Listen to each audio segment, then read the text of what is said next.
بسم اللہ الرحمن الرحیم۔ رسول اللہ صلی اللہ علیہ وآلہ وسلم نے فرمایا، رشک تو بس دو ہی آدمیوں پر ہو سکتا ہے، ایک تو اس پر جسے اللہ نے قرآن مجید کا علم دیا اور وہ اس کے ساتھ رات کی گھڑیوں میں کھڑا ہو کر نماز پڑھتا رہا، اور دوسرا آدمی وہ جسے اللہ تعالیٰ نے مال دیا اور وہ اسے محتاجوں پر رات دن خیرات کرتا رہا۔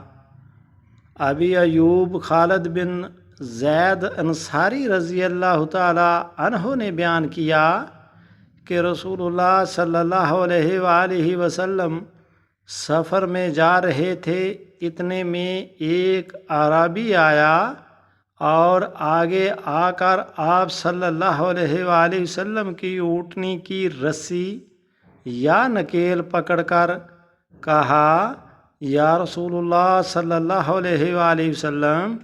یا یوں کہا، یا محمد صلی اللہ علیہ وآلہ وسلم، مجھے وہ چیز بتلائیے جو مجھے جنت کے نزدیک اور جہنم سے دور کرے۔ آپ صلی اللہ علیہ وآلہ وسلم یہ سن کر رک گئے اور اپنے اصحاب رضی اللہ تعالی عنہ کی طرف دیکھا اور پھر فرمایا، اس عربی کو توفیق دی گئی یا ہدایت کی گئی، یعنی اللہ نے اس کی مدد کی اور اس نے بڑی بات کے پوچھنے کی طاقت دی۔ آپ نے اس عربی سے فرمایا، تو نے کیا کہا؟ اس نے پھر وہی کہا، یعنی مجھ کو وہ بات بتلائیے جو جنت کے نزدیک کرے اور جہنم سے دور۔ رسول اللہ صلی اللہ علیہ وآلہ وسلم نے اس دیہاتی سے فرمایا، اللہ کی عبادت کر اور اس کے ساتھ کسی کو شریک نہ کر، اور ادا کر نماز، اور دے زکوٰۃ، اور صلہ رحمی کر،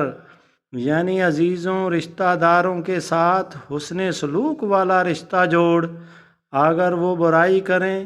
یا ملاقات ترک کریں تو نیکی کر اور ان سے ملتا رہ۔ پھر رسول اللہ صلی اللہ علیہ وآلہ وسلم نے اس دیہاتی سے فرمایا، اب اونٹنی کو چھوڑ دو کیونکہ تمہارے سوال کا جواب ہو چکا ہے۔ رسول اللہ صلی اللہ علیہ وآلہ وسلم نے فرمایا،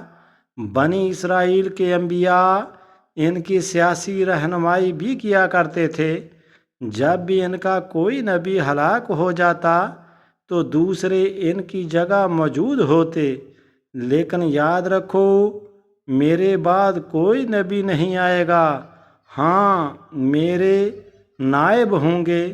اور بہت ہوں گے۔ صحابہ رضی اللہ تعالی عنہ نے عرض کیا کہ ان کے متعلق آپ کا ہمیں کیا حکم ہے؟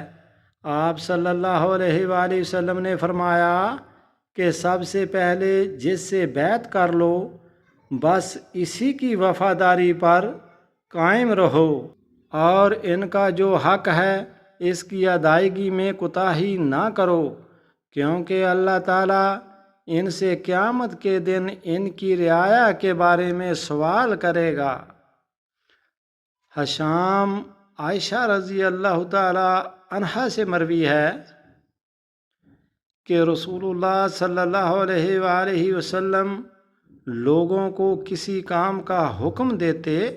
تو وہ ایسا ہی کام ہوتا جس کے کرنے کی لوگوں میں طاقت ہوتی۔ اس پر صحابہ رضی اللہ تعالی عنہ نے عرض کیا کہ یا رسول اللہ صلی اللہ علیہ وآلہ وسلم، ہم لوگ تو آپ جیسے نہیں ہیں، آپ تو معصوم ہیں اور آپ کی اللہ پاک نے اگلی پچھلی سب لغزشیں معاف فرما دی، اس لیے ہمیں اپنے سے کچھ زیادہ عبادت کرنے کا حکم فرمائیے۔ یہ سن کر آپ صلی اللہ علیہ وآلہ وسلم ناراض ہوئے، حتیٰ کہ خفگی آپ صلی اللہ علیہ وآلہ وسلم کے چہرہ مبارک سے ظاہر ہونے لگی۔ پھر فرمایا کہ بے شک میں تم سب سے زیادہ اللہ سے ڈرتا ہوں، اور تم سے زیادہ اسے جانتا ہوں، بس تم مجھ سے بڑھ کر عبادت نہیں کر سکتے۔ حضرت ابو ہریرہ رضی اللہ تعالی عنہ سے روایت ہے کہ بیان کیا کہ 11ویں کی صبح کو جب حضور صلی اللہ علیہ وآلہ وسلم منع میں تھے تو یہ فرمایا تھا کہ کل ہم خیف بنی کنانہ میں قیام کریں گے، جہاں قریش نے کفر کی حمایت کی قسم کھائی تھی۔ آپ صلی اللہ علیہ وآلہ وسلم کی مراد محسب سے تھی، کیونکہ یہیں قریش اور کنانہ نے بنو ہاشم اور بنو عبد المطلب یا راوی نے بنو المطلب کہا کے خلاف حلف اٹھایا تھا کہ جب تک وہ نبی کریم علیہ السلام کو ان کے حوالے نہ کر دیں